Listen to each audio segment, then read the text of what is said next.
were mandated, a reform of the system was passed in July 2012. Actually, discussions were begun after Katrina and took a long time to be passed, but they were passed in July 2012, 1 year ago. Among other things, insurance premiums were mandated to quickly rise to reflect the risk of flood loss. These reforms were supported by a broad coalition of advocates that notably included environmentalists who have come to see risk-weighted insurance as a crucial mechanism for promoting climate change adaptation and more ecologically sound uses of land. Now, as it happens, Hurricane Sandy struck only 3 months after these reforms were signed into law. Thanks to the reforms, homeowners who had to rebuild or repair their homes faced very difficult choices.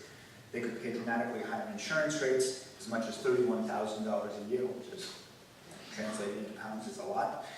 They could simply move somewhere else, or they could undertake expensive modifications, such as elevating their homes. You understand what this is about, vulnerability reduction, to get lower rates on their insurance.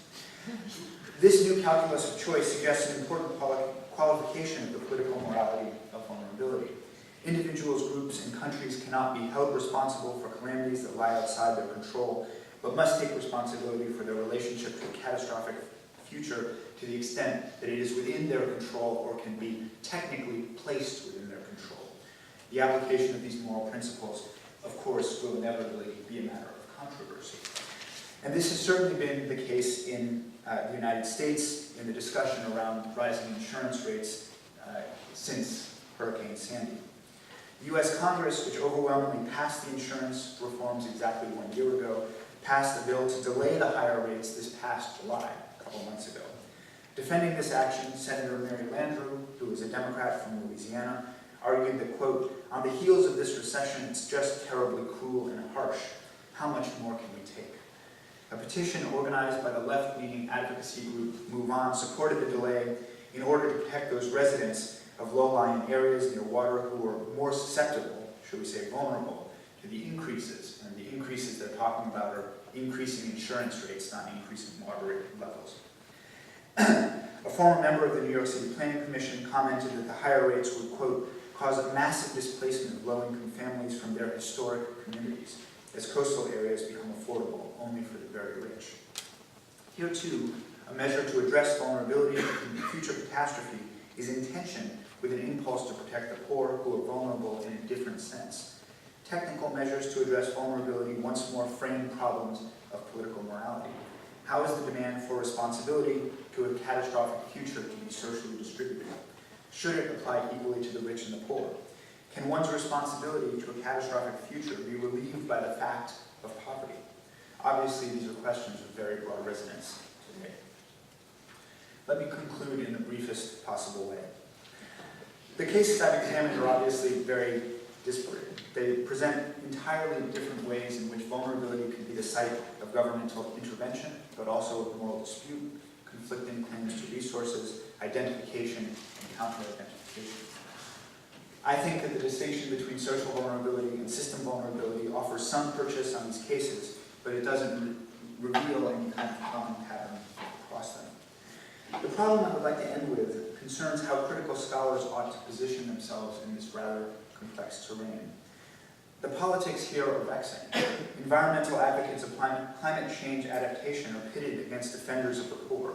Countries that are LDCs, least developed countries, due to their exposure to external shocks, lay claim to pools of resources initially designated for the poorest country. The usual instincts of critical scholars to heroically leap once more to the defense of the social point of view seem quite inadequate in addressing this moral terrain. Thanks a lot.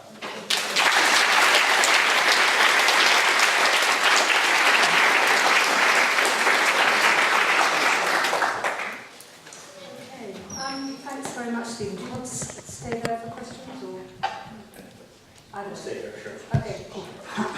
Fascinating talk. I'm sure there's lots of comments. We've got about probably 10 to 15 minutes at most.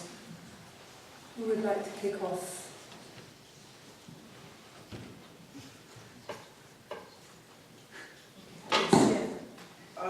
Yeah, I followed that through, Steve. It was really interesting. Great. You still want to hold on to the the phrase natural disaster, but all your work seems to suggest that it's a social, political construction. Well, I don't want to hold on to the phrase natural disaster or social construction. It seems that there's a massive number of experts out there in the world who laboriously show us over and over and over again that natural disasters are social, and that there's an entire governmental apparatus corresponding to this argument that natural disasters are social. And so these aren't my categories so much as I'm trying to argue that they're the categories of these two discourses, problematizations of vulnerability. So the idea of a natural disaster as an external shock has a powerful reality function, as does the natural disaster as a social event remain a powerful reality function. And my point here is just that the truth effects of each one of those ways of conceiving of disasters are specific. They're connected to certain discourses and practices. They're amenable to certain kinds of governmental techniques. And so I'm just trying to examine the way that those truth effects are mobilized in defense of different kinds of interests, different kinds of politics, etc. I hope that makes sense as a clarification of how my position in relationship to this. But again, just to add one thing, I mean, I specifically don't want to be in the position of, and this was my last phrase there, of being a critical scholar who's insisting once more on the social. In other words, it seems to me that that's one move, but it's a move that has to take account of itself and be responsible to other ways of seeing things as well. Yeah. Well, thanks very much. I think the distinction between social and systemic vulnerability is very important and well taken. And as a matter of fact, this evening I'm going to develop some similar ideas myself by talking about blame. But what is clearly taking place here very often is the translation, not least among the governing elites of countries, of a social vulnerability to systemic vulnerability in order to avoid taking responsibility. Now, you contrasted Katrina and Sandy. Along those lines, as I understood you, could you elaborate a little bit on that, and why was the response to Sandy so different from that of Katrina? Well, first of all, I don't totally agree with your first statement. I think that these dynamics cut in different ways. Sometimes, I mean, it is indeed the case that social vulnerability frequently gets buried, and that system vulnerability has this sort of unavoidable attraction to it, which is that the external event that none of us can control, of course we should do something about that. Yet there are other cases, like flood insurance in the United States, in which they're not actually able to take system vulnerability measures because no politicians will allow higher rates to be imposed on their constituents in the name of protecting the poor, which is not totally wrong. It is partially true. There is a distributional issue there. So to me, it's complicated, and sometimes you see one valorized and not the other. In terms of the reactions to Katrina and Sandy, that's interesting. I mean, they were very different kinds of events, for one. I think that's really the case. The other thing I guess I would say is that, maybe someone who's worked in greater detail on the actual response to Katrina could say more about this, but, notwithstanding what critical scholars say, the governmental response to Katrina was overwhelmingly in the mode of system vulnerability.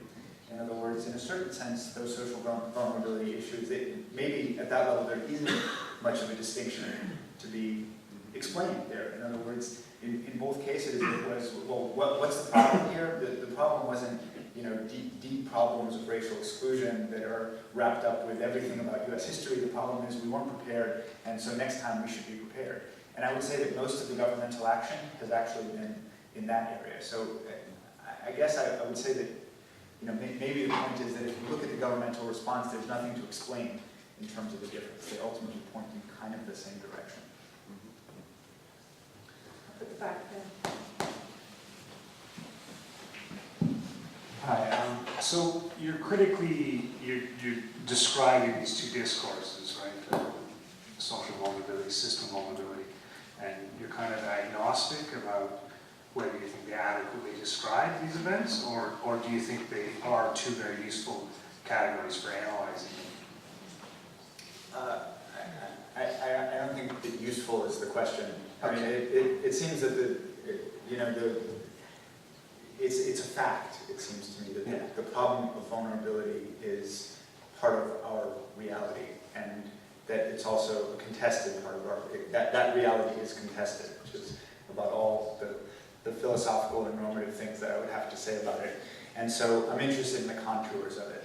And so it's vulnerability. I mean, I guess maybe I should have said this explicitly, but to me, one of the frustrating things about vulnerability conversations is that everyone's always talking about a million different things at once. And so this is just an attempt to try to figure out the contours of this domain in terms of different kinds of expertise, different kinds of politics, different forms of moral claims. But yes, I guess you could say that I'm being agnostic in the sense of not trying to evaluate the usefulness or normative value of one versus the other. Because I think because at the end you discussed the dilemma for critical scholars, and I think part of the problem is the dilemma comes from accepting the distinction as the way it's framed. I mean, the fact that system vulnerability only points to the future, well, most of the system vulnerability has been produced by certain people's actions, right? And so it might be more helpful to